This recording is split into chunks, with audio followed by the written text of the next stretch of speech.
किसान भाइयों, आज हम चर्चा करेंगे लाल तुअर की। यह जो अरहर के नाम से काफी प्रचलित है, इसकी संपूर्ण जानकारी लेके आया हूँ कि कितना बीज दर रहेगा, क्या उत्पादन रहेगा। यदि आप उपज ऐप पे नए हैं तो हमें फॉलो और सब्सक्राइब करना ना भूलें। सबसे पहले हम क्षेत्र की बात करें तो अरहर की फसल भारत के हर क्षेत्र में लगभग की जा सकती है, पर कुछ प्रमुख क्षेत्र है जैसे कर्नाटक, महाराष्ट्र, उत्तर प्रदेश, यहाँ पर काफी ज्यादा मात्रा में बोई जाती है।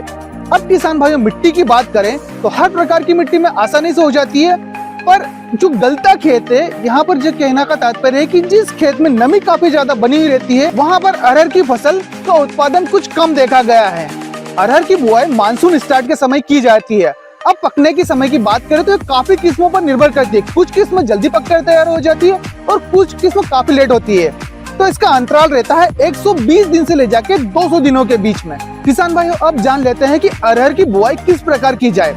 अब आप जल्दी पकने वाली किस्म लगा रहे हैं तो उसकी लाइन से लाइन की दूरी हमें 45 सेंटीमीटर से ले जाके 60 सेंटीमीटर के बीच रखनी है।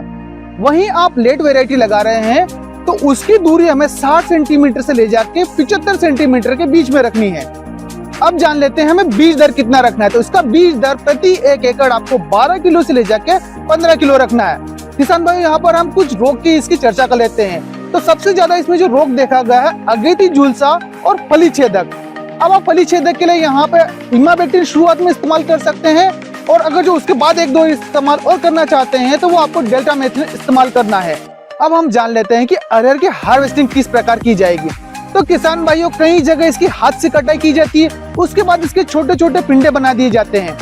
पर यहाँ पर देखा जाता है कि आपकी जो फल है वो 70% तक पक के तैयार हो गए हैं, तो इसकी हाथ से कटाई कर दी जाती है और कुछ दिनों से जैसे कि 8 से 10 दिनों तक इसके छोटे छोटे पिंडे बनाकर खेतों में रख दिए जाते हैं, फिर थ्रेशर मशीन द्वारा निकाली जाती है और कई जगह इसको हार्वेस्टर के द्वारा भी काट दिया जाता है। अब आप हाथ से काटेंगे तो यहाँ पर आपको फायदा ये मिलेगा कि जो आपकी इसकी लकड़ी है वो काफी काम में आएगी। अब किस्म की बात करें तो जैसा कि आपको पीछे किस्म दिखाई गई है पूसा 16 है, जो 120 दिन में पककर तैयार हो जाती है। वहीं उत्पादन की बात करें तो प्रति 1 एकड़ इसका उत्पादन 12 क्विंटल से जगह 15 क्विंटल देखा गया। आपके क्षेत्र के हिसाब से थोड़ा उत्पादन कम ज्यादा हो सकता है। अब अगर जो मैं लकड़ी की बात करूं तो आपको 1 एकड़ में से लकड़ी 20 क्विंटल से ले जाके 25 क्विंटल तक मिल जाती है। वीडियो का अंत करते हुए जान लेते हैं कि अरहर से हम कितनी कमाई कर सकते हैं। तो प्रति 1 एकड़ आप यहाँ पर 75,000 रुपए तक कमा सकते हैं। अब इसमें जो लकड़ी मिलेगी उसकी कमाई आपकी एक्स्ट्रा हो सकती है। अगर जो MSP की बात करूं तो इसकी MSP 6,300 रुपए प्रति क्विंटल रहती है। ऐसी अच्छी जानकारी के लिए हमारे साथ बने रहे और चैनल को फॉलो सब्सक्राइब जरूर करें।